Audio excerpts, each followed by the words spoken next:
بسم اللہ الرحمن الرحیم۔ کل قیامت کے روز ایک عورت 4 مردوں کو جہنم کی طرف لے جائے گی۔ جب ایک بد کردار عورت کو جہنم کی طرف جانے کا آرڈر ہوگا تو عرض کرے گی میرے اللہ میرے والد کو بلایا جائے۔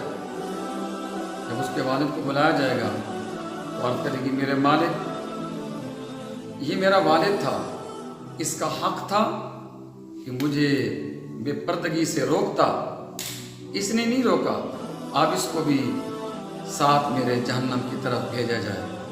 پھر عرض کرے گی میرے مالک اب میرے بھائی کو بلایا جائے۔ پھر اس کے بھائی کو بلایا جائے گا، عرض کرے گی میرے اللہ جل جلالہ یہ میرا بھائی تھا، اس کی ذمہ داری تھی مجھے بے پردگی سے روکتا، بے حیائی سے روکتا، اس نے نہ روکا، اس کو بھی میرے ساتھ بھیجا جائے۔ پھر عرض کرے گی میرے اللہ اب میرے شوہر کو بلایا جائے۔ تو پھر اس کے شوہر کو بلایا جائے گا، عرض کرے گی میرے مالک یہ میرا سرتاج تھا، میرا خامن تھا، اس کا حق تھا مجھے روکتا بے پردگی سے، اور اس نے بھی نہ روکا، آج اس کو بھی میرے ساتھ جہنم کی طرف دھکیلا جائے۔ پھر عرض کر کہ میرے مالک میرے بیٹے کو بھی بلایا جائے۔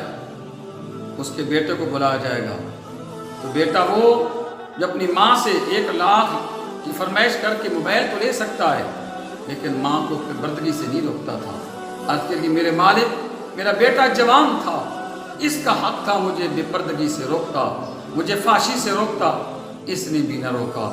تو ان 4 مردوں کو ساتھ، ان 4 اشخاص کو ساتھ اللہ تعالیٰ بھی اس عورت کے ساتھ جہنم میں ڈالے گا۔ اللہ تعالیٰ ہم سب کی حفاظت فرمائے اور خالق کائنات جل شانہ شرم و حیا عطا فرمائے۔